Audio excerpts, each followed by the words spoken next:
Hell in a Cell was last night, but how would Raw react to the very controversial, if you will, ending from last night?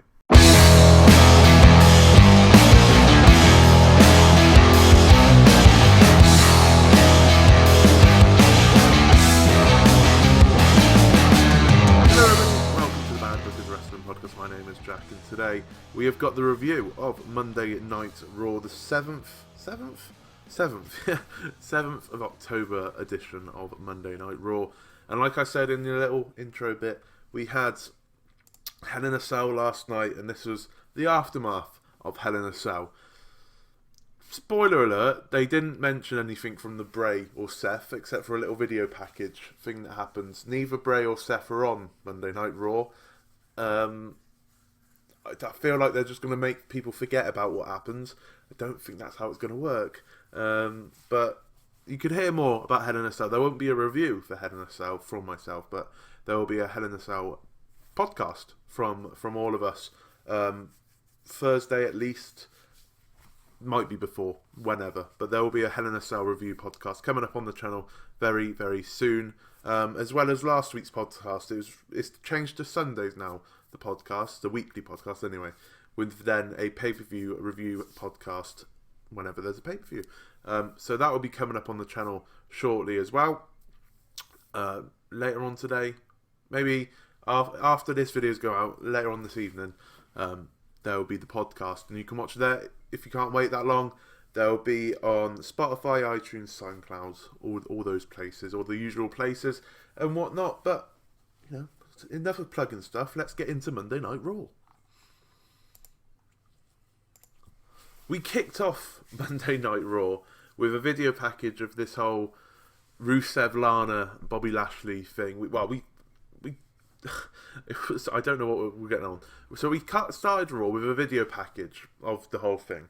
And then we went to the arena, and Orton, Corbin, and Rusev were already in the ring. Apparently, we were going to get Rusev versus Randy Orton, I think it was. And they're already in the ring brawling. So he's like, okay, straight into it then. Fine, whatever. And then Bobby Lashley came out on the Titantron with Rusev's robe on, in Rusev's house.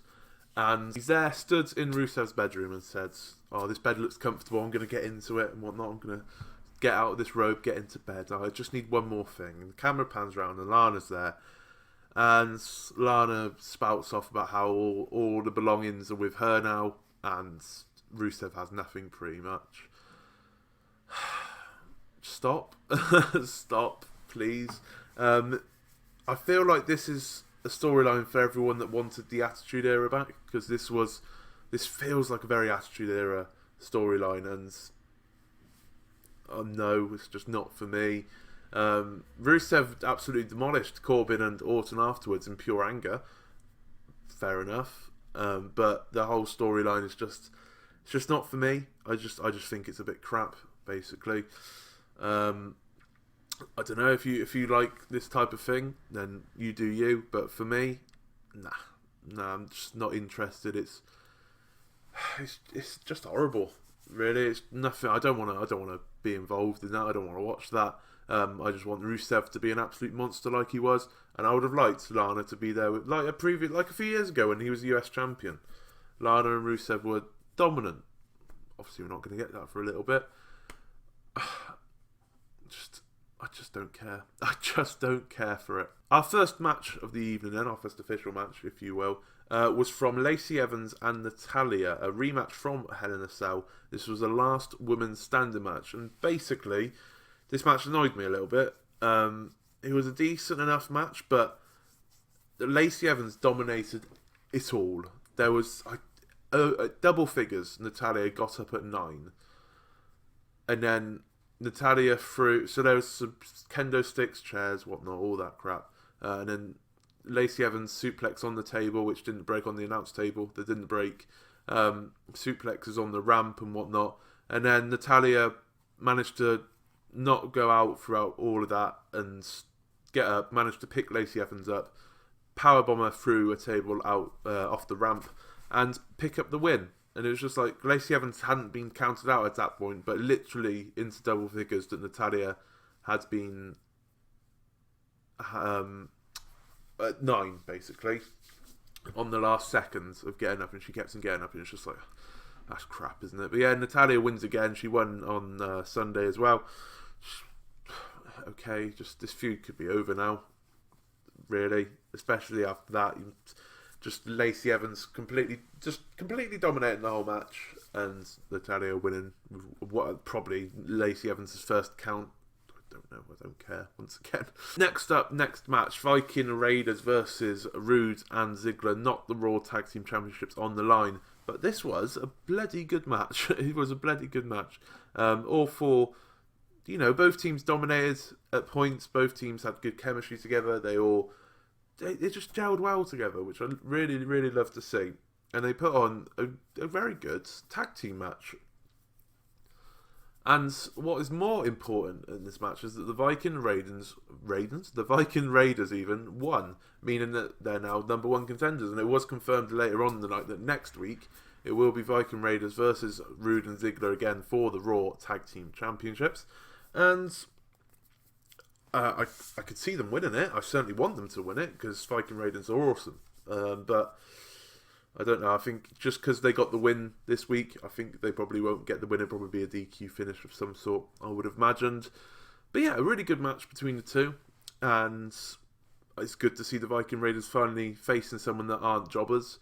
And, they're getting onto pay-per-views, granted in 6-man tag matches, and it was announced 2 hours before the show, but they're getting on pay-per-views, and hopefully, fingers crossed, they can get those Raw Tag Team Championships and be a dominant tag team. Next up, we had 1 or 2 segments before this from Aleister Black, who we haven't seen in a while.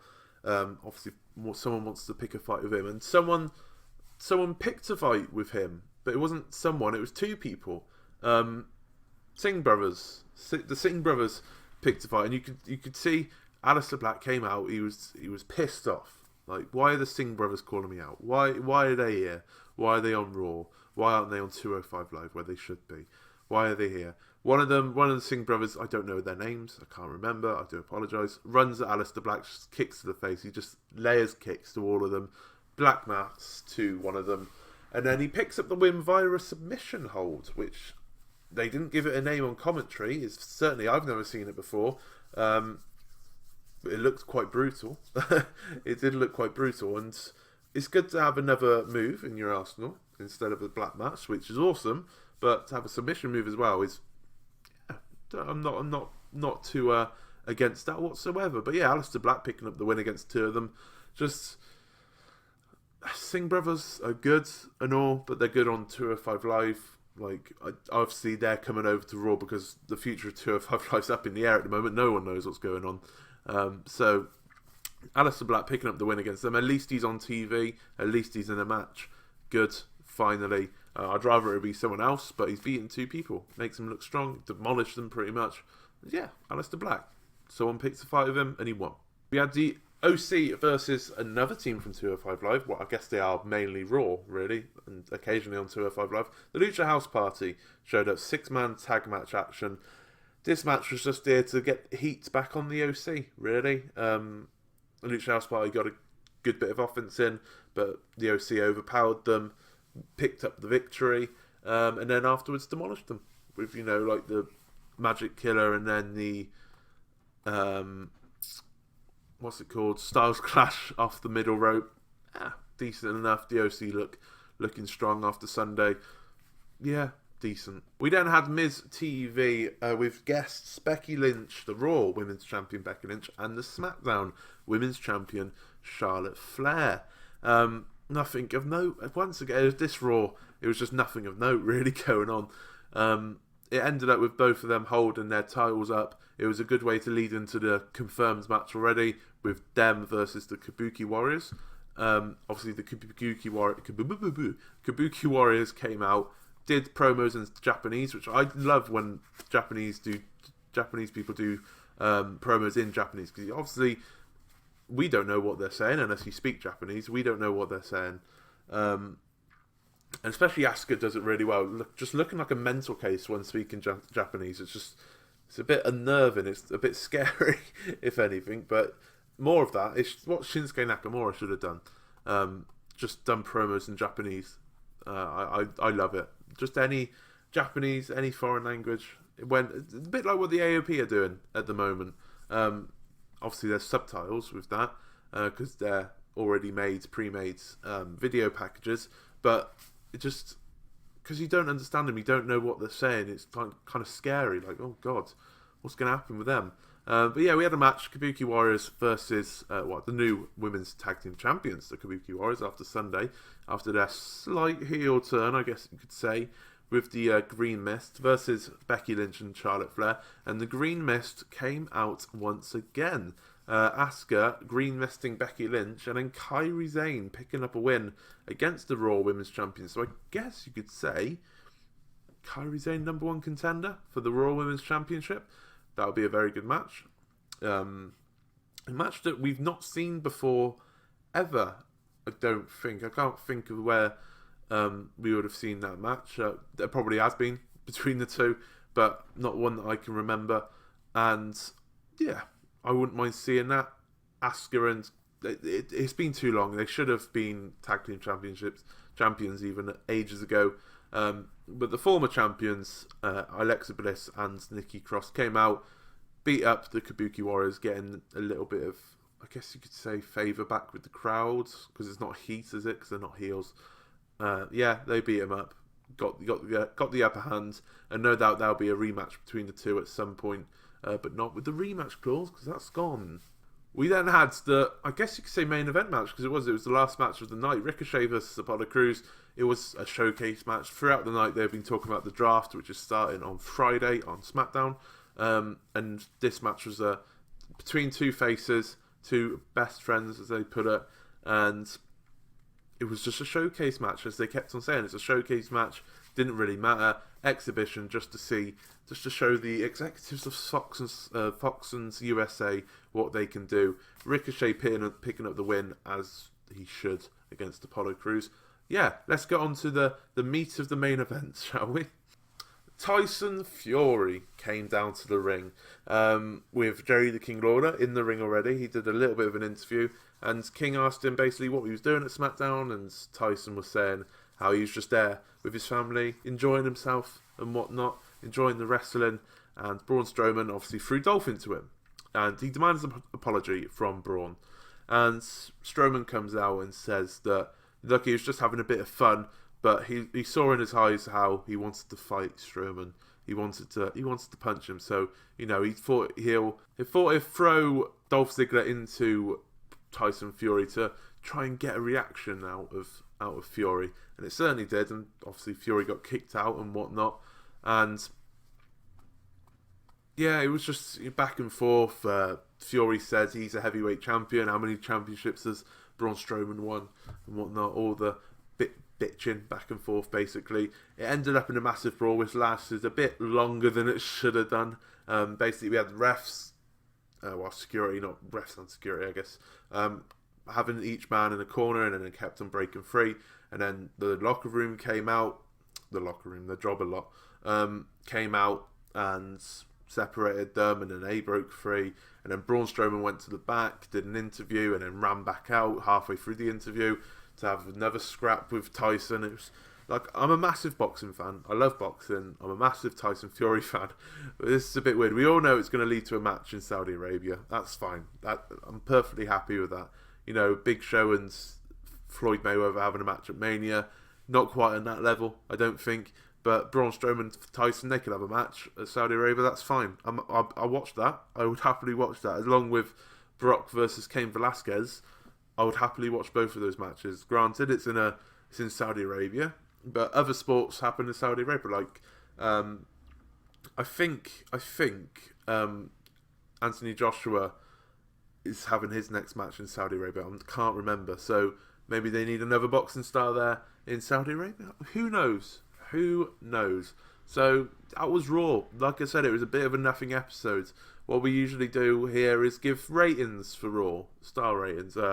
3-star, average at best. Nothing really happened. I guess they can't really do much with the draft happening on Friday and Monday it will be, but they couldn't really do much. And if they had done the right thing and not had the Hell in a Cell match between Seth and Bray end in a no contest, they would have had a segment between those two, no doubt. And without them, it was just a bit like, well, you're just ignoring the massive, massive elephant in the room, aren't you? So yeah, it was a pretty standard Raw, really, I guess you could say. Nothing much happens at all. But if you did enjoy that, leave a like, subscribe and all that jazz. Check us out, check our website, www.badbookers.com. Facebook, Twitter, Instagram, search Bad Bookers, you'll find us on there. All the links for all this are in the description, as well as our Patreon link. If you do want to help us out further, that is much appreciated, but not expected, obviously. And remember, like I said earlier, podcasts from Sunday before Hell in a Cell is going to come out on the channel fairly soon, later on, if not tomorrow morning. And Hell in a Cell review, few predictions review of that is going to come out as well at some point during the week, from our podcast. So that'll be on the channel as well as iTunes, Spotify, and whatnot. But yeah, that was Raw. My name has been Jack. You have been watching the Bad Bookers Wrestling Podcast, and I thank you all very much for watching.